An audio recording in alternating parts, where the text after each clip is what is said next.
Afternoon and welcome to Younib TV News at 1. My name is Joseph Kamau. This afternoon, we begin with developments from Parliament where Embakasi East MP Babu Owino tabled a bill seeking to clear the criminal records of reformed offenders, a move aimed at giving them a fair chance in the job market and reintegrating them back into their society. We will also be bringing you the latest from across the counties and key stories making waves in the country. But first, let's have a look at the headlines.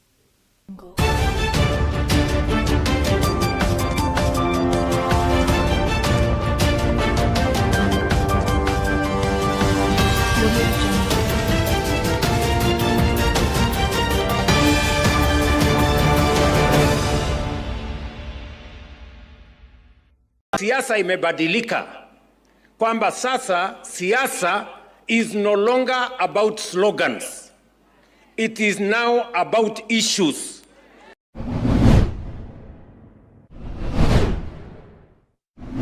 Judiciary is a fact finder guided by the law and evidence, and not to be swayed by political sensationalism.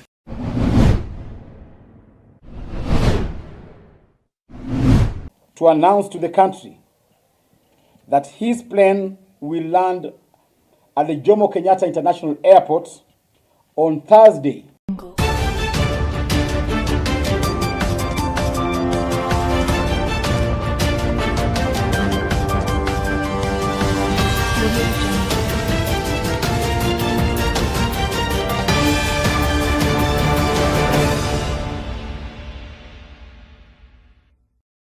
Welcome. Now we go straight to judiciary where Justice Martha Koome has asserted her authority regarding what she refers to as the non-negotiable principle of judicial independence, which she claims has faced challenges due to public assaults, including threats directed at judges and judicial officials. Koome asserts that such threatening language constitutes a serious violation of the rule of law, echoing a time when the power of the courts was consistently weakened. Such as accountability. My position has been unequivocal.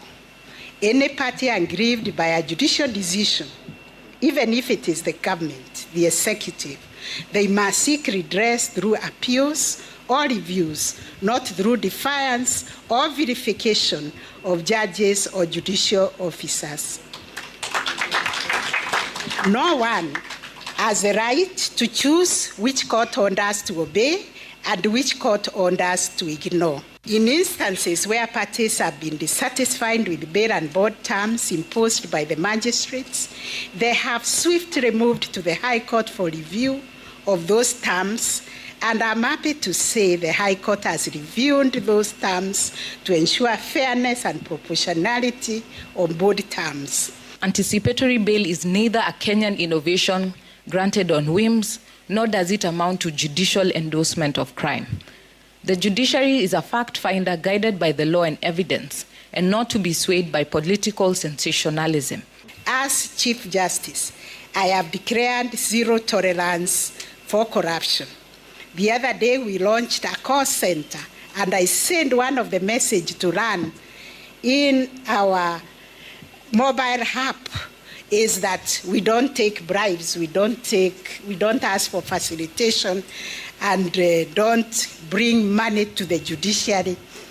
And if you ask for money, call this number. And I'm happy in this convening, we have many of our Gen Cs. We celebrate you, Gen Cs. I have admitted many of you to the bar. If you can stand, we recognize you. Gen Zs, they have no courage to stand. Please stand up. Well, on other news, President William Ruto has dismissed the one-term slogan being promoted by the opposition, asserting that the upcoming election will not be determined by catchy slogans, but rather a proven record of service delivery. While addressing the public during his visit to Migori County, President Ruto stated that he is in a phase of intense development and intends to present a performance score record to the voters as he campaigns for re-election. Siasa imebadilika, kwamba sasa siasa is no longer about slogans. It is now about issues. And the people of Kenya want to know from the leadership they have elected, what is it that they have done? And this country is going to reward you handsomely. And I am proud that when the time comes for them to reward you, this community, this region, this area is going to reward you alongside them. You have shown us a different friendship. I am not saying this because I'm Minister for Finance. I am saying this because I can see the way you relate with everybody in this country. Na ndio mimi nawaambia wale watu wa chuki na wale wa ukabila, wale hawana agenda, wale hawana mpango, ya kwamba sisi ni watu wa kazi bila break. Baba akisema left ni baba akisema right ni baba amesema tuko katika serikali ya broad base. Namna hiyo ukifika area hii utapata mambo yamechacha.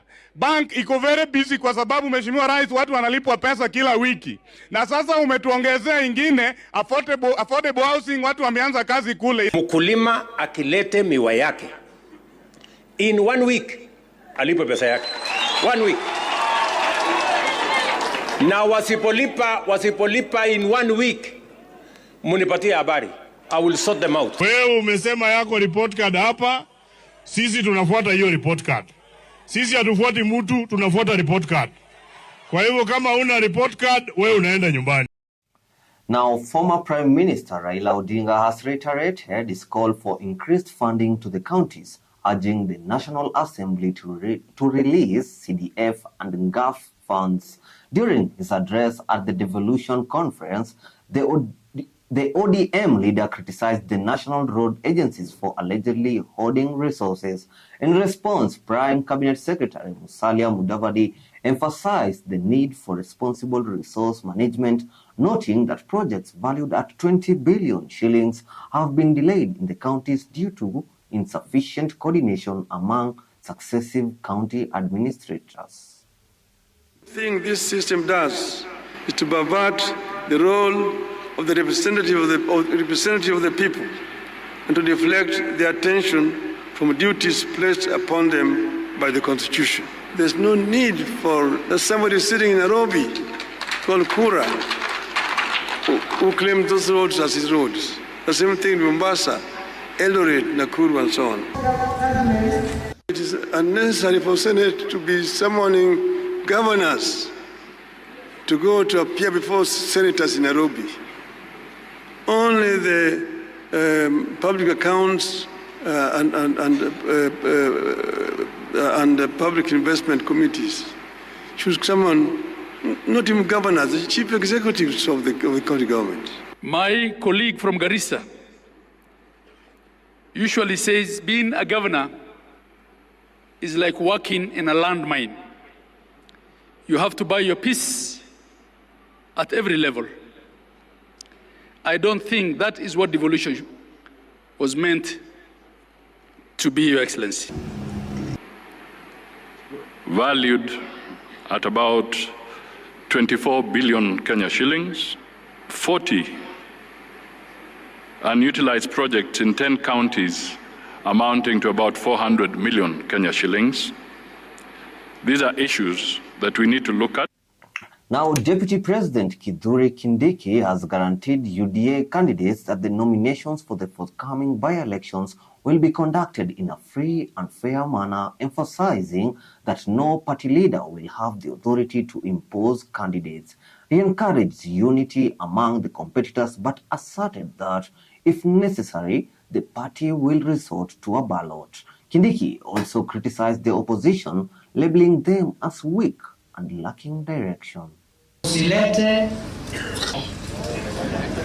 yenye ambao mnaomba hiki kiti ya karibu, tusiingilie mambo ya wananchi, kwa sababu hawa wote ni vijana wetu. If you make consensus, we will respect that consensus and will accommodate those who will not get the ticket to fly our flag in the election. Angalia mtu akiongea, anaona ni rahisi tu atapata. Angalia mtu. Waje kutisha Wakenya, sisi ni Wakenya na tutaishi kwa amani.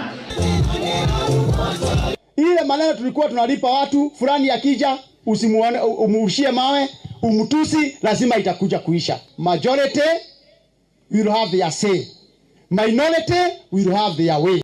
Well, that story will take us for a first break, but when we return, we'll be diving into DCP party's announcements.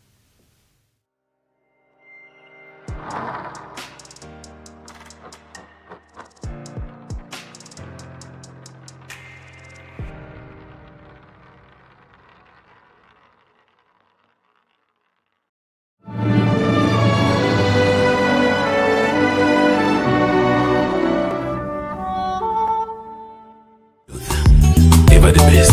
Hallelujah.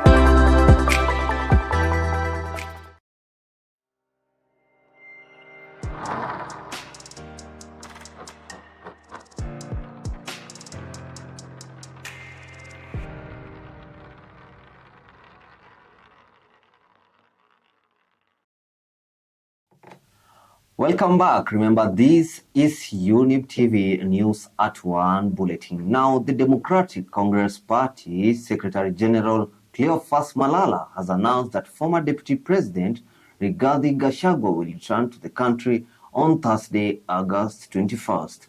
Gachagua, who has been traveling in the United States, has shortened his trip to take charge of the party's campaign for the highly competitive by-election scheduled for 27th November.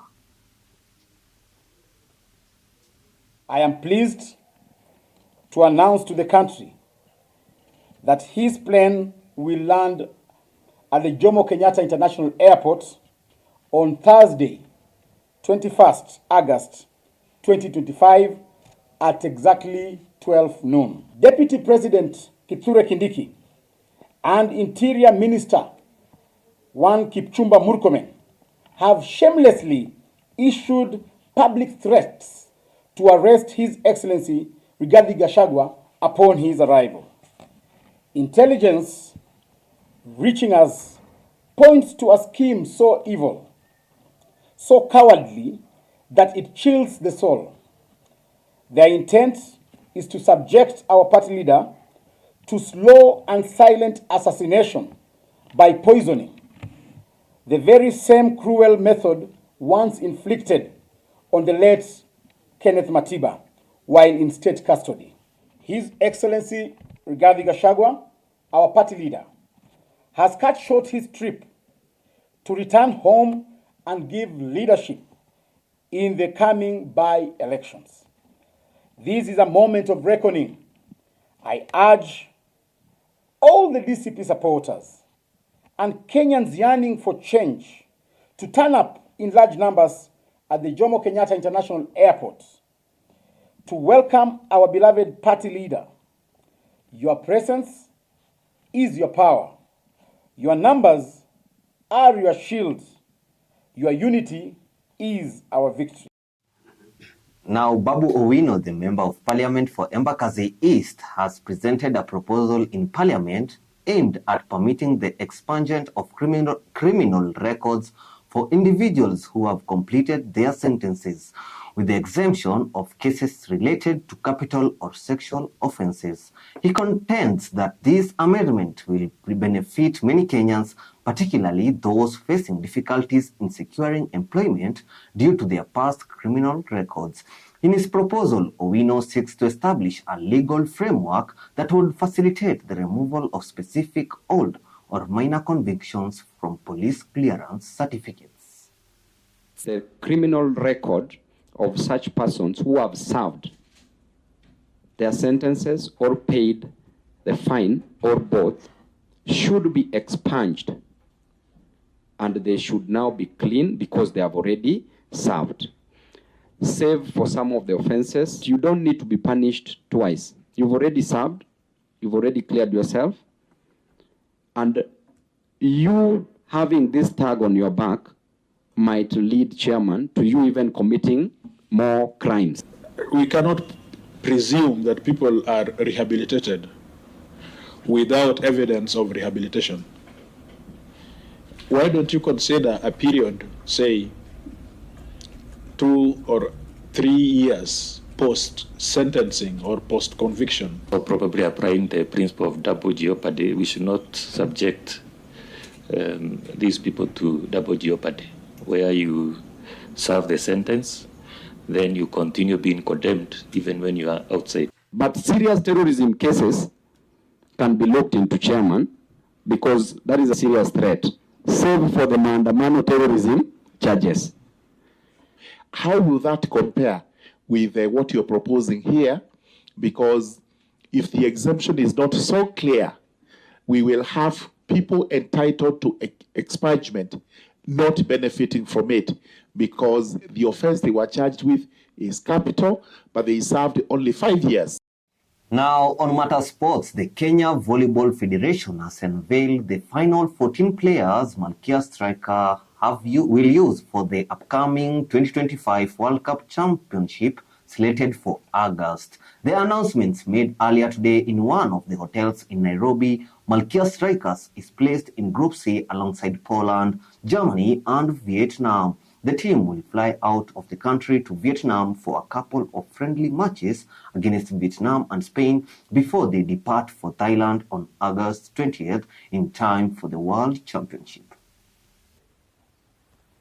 The Ministry of Sports agreed with us and gave us 2 places to have training with 16 players in Vietnam. The team will be leaving today in 2 groups. We will have one group which is leaving tonight, and then the next group will be leaving tomorrow. We are preparing a team for also 2028, and this is part of the preparation. We are going to push to try and make sure that we go to second round so that we make history. Ilikuwa tough, but I thank God to manage to come up as the winners. For Malkia Strikers team, I just want to say that we are ready. We've trained well. Our coaches have put all that it takes for us. They have worked on our areas of weaknesses. And we just want to thank the federation and all the ministry and the government for the support that they have given. And that brings us to the end of Younib TV News at 1. Thank you.